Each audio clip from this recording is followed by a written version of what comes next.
حضرت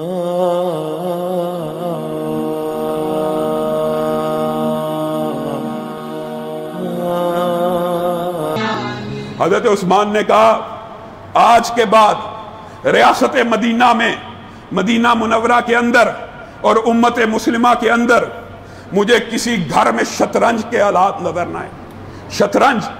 نام لے کے نبی کریم صلی اللہ علیہ وسلم نے اس گیم سے منع کیا، لیکن حضرت عثمان نے نبی کریم صلی اللہ علیہ وسلم کے فرمان کی علت و حکمت کو سمجھتے ہوئے ساتھ میں یہ بھی بیان کیا، کیا نرد شیر، اس کا بھی نام ہے نبی کریم صلی اللہ علیہ وسلم سے، لیکن شطرنج اور نرد شیر کے بعد جو حضرت عثمان نے فقہی طور پہ آرڈیننس جاری کیا جس کے اوپر امت کا اجماع ہے، وہ کیا ہے؟ بورڈز، اس کی انگلش یا اردو آسان فہم لفظوں میں آپ کو بتاتا ہوں، بورڈ گیم۔ جتنی بھی بورڈ گیم ہیں جو دانوں کے ساتھ کھیلی جاتی ہیں، دانوں سے کیا مراد؟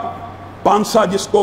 ہم اردو میں پانسا کہتے ہیں، یہ جوے کی ایک قسم ہوتی تھی عرب میں کہ دانا پھینکا، جو نمبر آیا اس کے مطابق چال چل دی۔ یہ جتنی گیم میں جو پانسے کی ہوتی ہیں، یہ بھی یاد رکھیے، بہت سے لوگ خاص طور پہ ابھی پچھلے دنوں سوشل میڈیا پہ جب یہ گیم آئی تو بہت سے لوگوں نے سوالات کیے، یاد رکھ لیجئے،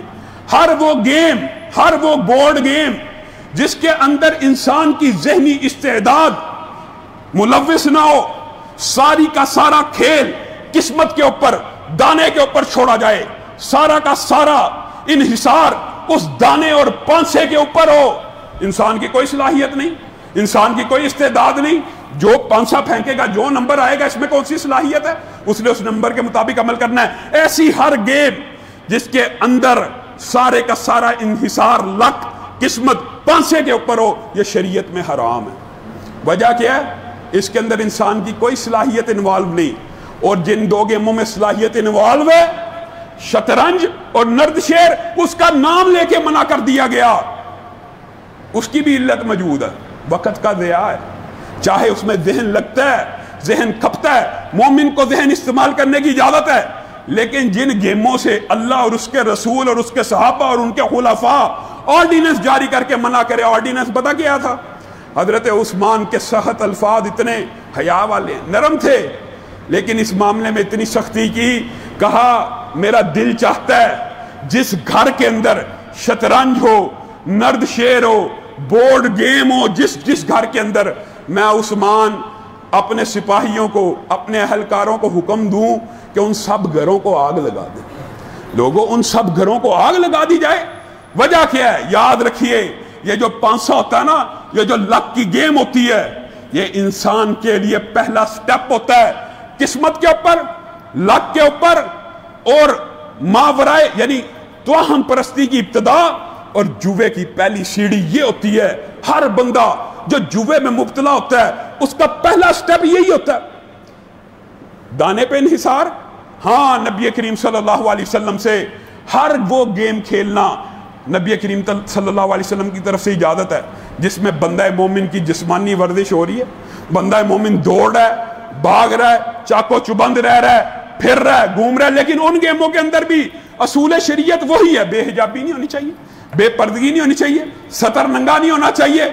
ٹائم کا ضیاع نہیں ہونا چاہیے، نمازیں انسان سے مس نہیں ہونی چاہیے، یہ اصول سارے کے سارے برقرار رہتے ہیں۔ لیکن جسمانی استعداد کی اور سنت کے مطابق جو بہترین گیمز ہیں،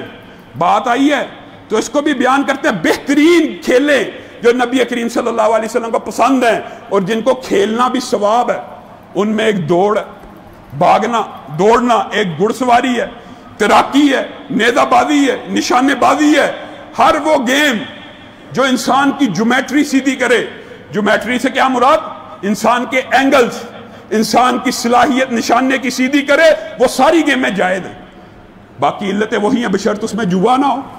یہاں سے یہ بات ثابت ہوتی ہے، جو اب بات آئی ہے تو اب بیان کر رہا ہوں، جو سنوکر یا کیرم بورڈ ہے، اصل میں یہ کھیلنا جائز ہے اگر ان کے اوپر جوا نہ ہو، کیونکہ یہ انسان کی جیومیٹری کو سیدھا کرتی ہیں، انسان کے اینگلز کو سیدھا کرتی ہیں، نشانہ بازی کی صلاحیت کو بڑھاتی ہیں، لیکن معاشرے کے اندر ان گیموں کے اوپر چلتا ہی جوا ہے۔ اگر انسان ان گیموں کو بغیر جوے کے، بغیر شریک باہتوں کے کھیلے، اس میں کوئی حرج کی بات نہیں۔ حضرت عثمان کا یہ آرڈیننس مشہور ہے اور اجماع امت ہے، لیکن آج افسوس کی بات یہ ہے، بعض ایسے علماء بھی اسکالر بھی اور لوگ بھی پیدا ہو گئے جی لوڈو بھی کھیل لی جائے کوئی حرج نہیں, لکی 7 بورڈ گیم,